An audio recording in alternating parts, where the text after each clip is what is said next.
the ground was already shaking. The vent, a few hundred meters uphill, was breathing yellow-green gas, the kind that scorches your throat, and the people camped beside it did not pack up. They stayed. They had watched this mountain erupt before. One of them even painted it on a wall, twin peaks throwing fire over the rooftops. And still, generation after generation, they chose to live at the foot of the thing that was trying to kill them. You were taught this was ignorance. Primitive people, too simple to read the danger, too stuck to move. A one-time accident of history, they didn't know better, or they couldn't leave. That story is wrong. At Çatalhöyük in central Turkey around 9,000 years ago, thousands of people built a dense town in full view of the active Hasan Dag volcano. They weren't trapped. Open land stretched in every direction. Leaving cost them nothing but a walk. They had legs, they had the whole of Anatolia, and they planted themselves next to the smoke on purpose. So this is not a story about people who didn't know better. It's a story about people who ran the numbers and decided the poison was worth it. There was something sitting on that killing ground worth more to them than their own survival. They answered that question without a flicker of hesitation. We are the ones who have forgotten how to even ask it. The oldest trace of that trade is older than fire itself. Go back to Olduvai Gorge in Tanzania, roughly 1.7 million years ago. Long before any human hand could strike a flame and keep it, early Homo was already living beside boiling water. Scientists reading the chemistry of those ancient sediments found the fingerprints of heat-loving bacteria, the kind that only grow in springs above 80 degrees Celsius, laced right through the same layers where stone tools and butchered animal bones sit. The springs and the kitchen scraps were in the same place at the same time. That points to something strange and intimate. Our ancestors may have poached their food in volcanic hot springs long before they ever controlled fire. Drop a fresh kill or a fistful of tubers into water. The earth holds at a rolling boil, and you have cooked meat with no flame, no fuel, no spark. The mountain did the work. Picture it. A hominin crouched at the lip of a steaming pool, holding meat under the surface until it turns soft, in a landscape that could gas or scald them without warning. The very first kitchen our species ever used was not a hearth. It was a wound in the earth that leaked heat and death in equal measure. From the very beginning, the land that could kill us was the same land that fed us. That was never a coincidence. That was the deal. So here is the pattern, and once you see it, you cannot unsee it. The most valuable things on earth, the sharpest blade, the richest soil, the first kitchen, have always sat on ground that can kill you. And every single time, humans make the same trade. They move toward the danger, not away from it, because the danger and the treasure are the same place. This is not a coincidence that happened once. It is a wheel, and it turns. Volcanic soils, called andesols, are among the most productive on the entire planet, and they carry some of the densest human populations precisely because they grow so much food. Obsidian, volcanic glass, was one of the most prized and widely traded materials of the Stone Age, hauled across whole regions by people who owned almost nothing else. Fertility and death, wealth and poison, bundled into the same address. Watch how it repeats. The blade. The soil. The kitchen. Each one is a full turn of the same wheel. The earth offers something no safer place can match, and people walk knowingly onto the killing floor to take it. The ancient world spun this wheel again and again and again. The real question is not whether they were fools to do it. The question is how many times that wheel has turned, and whether it has ever, even once, come to a stop. Take the first turn, the blade. Obsidian is what a volcano makes when its glass cools too fast to grow crystals. Fracture it right and the edge comes off at around 3 nanometers, the width of a few molecules. That is sharper than steel can ever be. A modern surgical scalpel, magnified, looks like a torn saw next to it. Some heart and eye surgeons still reach for obsidian today because it cuts so cleanly, the wound heals with less scarring. Now sit with the problem the ancients faced. The single finest cutting edge available anywhere on the planet. A tool that could skin, carve, kill, and trade could only be quarried in one kind of place. The slopes that made the glass were the slopes that erupted. The people of Çatalhöyük didn't merely tolerate that, they built an economy on it.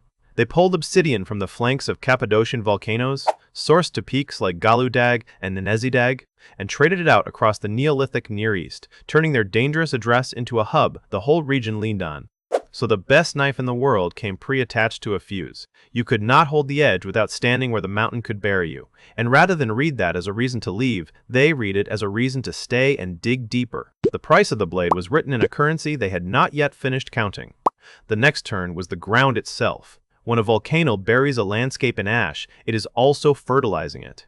Volcanic ash loads the soil with magnesium, calcium, potassium, iron, phosphorus, and sulfur, the exact menu a starving plant is begging for. Andesol ash soils rank among the most productive farmland humans have ever worked. The most dangerous dirt on the planet is also the dirt that grows the most food. And it isn't only the minerals. A Scripps experiment found that adding volcanic ash to soil roughly tripled plant growth, not by acting as a simple fertilizer, but by rewiring the soil's living microbiome, boosting the bacteria that help plants thrive, and cutting down the parasitic worms that eat their roots. The mountain doesn't just feed the crop, it rebuilds the ground beneath it. So imagine standing on that slope as a farmer. If the volcano erupts, you are buried. If it holds its breath, nobody around you goes hungry. Your fields outgrow every safer valley for miles. That is the deal laid bare, certain abundance against uncertain catastrophe, and people took it over and over. They came back to the black soil after every eruption, replanted in the ash of the last disaster, and fed more children than the safe ground ever could. The danger never left. Neither did they. Something kept dragging them back onto the same lethal floor, and they still hadn't seen the trap sitting right beside the harvest. Because right next to the treasure sat the poison. Hydrogen sulfide. It seeps from volcanic ground in that unmistakable rotten egg stench, and your nose, right now, is built to catch it at almost nothing. Somewhere around 1/100th of a part per million, a trace most instruments would shrug off. You smell it. That alarm is not new equipment. It is an inheritance, tuned by ancestors who lived where this gas bled out of the earth. But here is the trap, and it is a cruel one. The alarm shuts off exactly when you need it most. Breathe hydrogen sulfide at around 100 parts per million, and it begins to paralyze the olfactory nerve. By 150, your sense of smell is simply gone.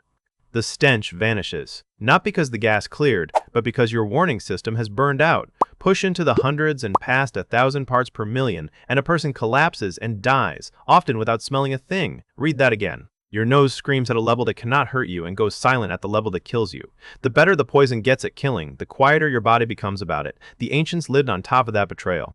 They knew the smell. They used it. They gambled their lives on an alarm they must have half-sensed would abandon them at the end. And still, they stayed. Whatever sat on that ground outweighed even a poison their own bodies would stop warning them about. So life beside the volcano was a wager settled fresh every single day. On one side of the scale, the sharpest blade on earth, the richest soil anyone could farm, the first kitchen that cooked without fire, a trade hub that made a village matter. On the other side, sudden burial, scalding, a gas that could drop you where you stood, guarded by an alarm rig to fail at the worst possible moment.